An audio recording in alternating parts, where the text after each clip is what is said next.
Hey y'all, real quick, because if you watched, I hope you watched the other one um, that came before this video. But I was talking about the yoke of Jesus and what that meant.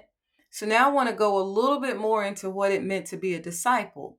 So as I shared with you before, Jesus was a rabbi, which means he had gone through some schooling as well. To be a rabbi meant you had as much schooling as was possible during that time period, and that you had studied under a rabbi and then you would become a rabbi. So that's why when the Pharisees or Sadducees encountered Jesus in the temple, they always said master or teacher or rabbi, because he was. And those were the names given to a rabbi. Now, to follow a rabbi, usually once a young man had finished the second part of schooling and he was ready to continue on, he would look for a rabbi in his community. He would look to see, who do I want to follow? Whose yoke or set of teachings do I want to follow? And then become like this person and then, share those. Well, that happened quite often. A person would be like, they would walk up to a rabbi and say, I want to follow you. You've heard that before. You've heard that before. I want to follow you.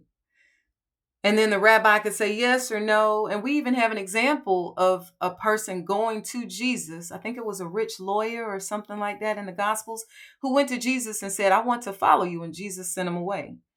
So, because it was up to the rabbi to say, yes, you can be my follower or disciple, or no, you can't. It was very rare for a rabbi to go up to a person and say, come, I want you to follow me. But Jesus did that. He called his 12 disciples. You know, he had more than that, right? But that's for another day. So when you read in the Bible where Jesus walked up to these men and said, come follow me, y'all, it wasn't just a random, those words were the words you use specifically. That was the words between a disciple and a rabbi. Does that make sense? So when you hear Jesus or when you read Jesus saying, come follow me, he was calling them into a discipleship. He was calling them to be his disciples. And to be a follower of a rabbi meant you dropped everything and followed him. It meant you gave up whatever jobs your parents may have had lined up for you. You're going to be in the family business. It meant you stopped all of that and you followed the rabbi. Now, here's the beautiful part. Well, first, let me tell you the regular part. So when I say follow, I mean, if your rabbi was left-handed, then you ate with your left hand, and that might not be a good example for near Middle Eastern things. Anyway, let's say if he ate fruit and then he ate meat, then you ate your fruit and then you ate meat. If he went to sleep at 7:00, you went to sleep at 7:00. If he got up at 5:00, you got up at 5:00. You get this. If he walked and he had a little swag, then you walk with a swag too. If he walked and every third step he skipped, then you skipped too. You literally did everything you saw the rabbi do. I hope now you're starting to shift this over to us when Jesus has called us to be disciples. When he has said, come follow me, he is saying, follow me that closely. Now, here's a beautiful way for me of understanding this. I read this in a book and then I also read it online.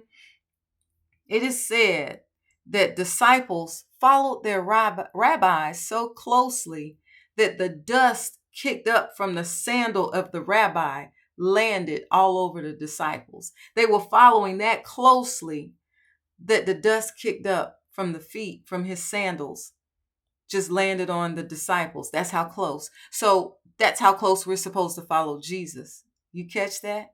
We are, if you watch the first video about the yoke, then you understand what I'm talking about. But that's how close, not far. That's how close we're supposed to live according to how Jesus lived. So that little bracelet that was popular years ago, the what would Jesus do? I thought it was cute, but I never knew. Whoever came up with that, now I got to Google it. Now I got to look it up, because it's literally a reminder when you're about to do something or say something. If you're about to interact with the person, if you're about to have a a hard but necessary conversation, Jesus didn't shy away from that, but he did it with love.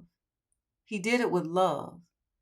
So when you think about just your way of being and your way of interpreting the Bible, you are now supposed to go from being just a believer. You're supposed to move into being a disciple.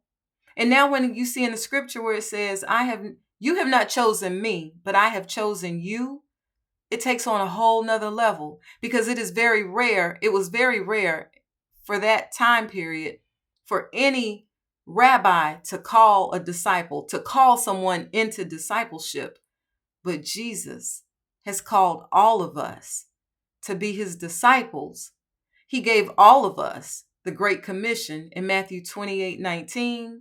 And if you notice in verse 20, it actually says, teaching them all that I have commanded you.